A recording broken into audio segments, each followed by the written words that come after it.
एक एडवर्ब क्या होता है? एक एडवर्ब अपने वर्ब के बारे में मज़ीद बताता है कि एक्शन किस तरीके से हो रहा है। फॉर एग्ज़ाम्पल, अली रैन, अली भागा। कैसे? अगर आप कहते हैं अली रैन क्विकली, तेज़ी से भागा, स्लोली। अब ये जो स्लोली, क्विकली, ये अल्फाज अपने एक्शन को डिफ़ाइन करेंगे, ये एक एडवर्ब होते हैं। फिर एक एडवर्ब जो होता है दूसरे एडजेक्टिव को भी डिफ़ाइन करता है और दूसरे एडवर्ब को भी करता है। ये ज़रा उसकी मज़ीद टाइप है, अंदर जाकर मैं इसको अलग से डिफ़ाइन कर चुका हूँ, आप मेरे यूट्यूब चैनल पर देख सकते हैं। अभी सिर्फ डिफ़ाइन कर रहा हूँ एक एडवर्ब फ्रेज़ क्या होता है। जब हम एक एडवर्ब को एक फ्रेज़ के अंदर डिफ़ाइन करते हैं, दो या दो से ज़्यादा अल्फाजों की मदद से, तो वो एक एडवर्ब फ्रेज़ बन जाता है। एग्जाम्पल में क्लियर होगा, अली वॉज वॉकिंग। अब Ali was walking, Ali walk कर रहा था, ये तो हो गया हमारा वर्ब। अब इस वर्ब को मज़ीद डिफ़ाइन ये दो अल्फाज कर रहे हैं, एक और दो।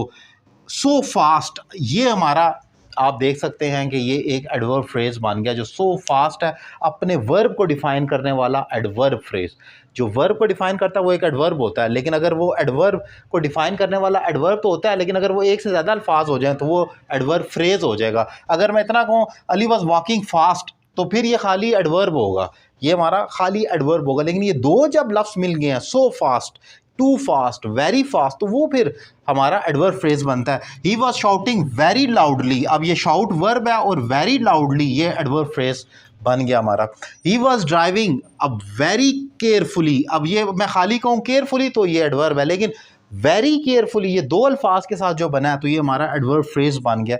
इसी तरह से जो टाइम को डिफाइन करने वाले एडवर्ब ऑफ टाइम होते हैं, once, every week, every day वगैरह, तो वहाँ उसी तरीके से एक है वंस अपॉन अ टाइम, ये पूरा हमारा एक एडवर्ब फ्रेज बन गया जो कि टाइम को डिफाइन कर, देयर वाज अ बॉय, अब आगे आता है। ये एडवर्ब ऑफ टाइम होते हैं जिनको हम कहते हैं आम तौर पर, जैसे today, he will come today, वो कब आएगा, टुडे आएगा। तो इसी तरीके से वंस अपॉन अ टाइम भी एक टाइम को डिफाइन करने वाला एडवर्ब का फ्रेज बनेगा। फिर एक और देखें, प्लीज़ वेट, अब ये वर्ब है, फॉर अ वाइल, थोड़ी देर के लिए, तो ये वेट वर्ब है, कितनी देर का इंतजार करना है, फॉर अ वाइल, थोड़ी देर के लिए, ये दो से ज़्यादा अल्फाज पर मबनी है, एडवर्ब फ्रेज बन गया। तो ये हमारे पास जो होता है एडवर्ब फ्रेज होता है जो एक एडवर्ब की जगह इस्तेमाल हो रहा होता है लेकिन दो लफ्ज़ों पर मुश्तमिल होता है। उम्मीद करता हूँ लेक्चर आपको समझ आया होगा। Thank you very much.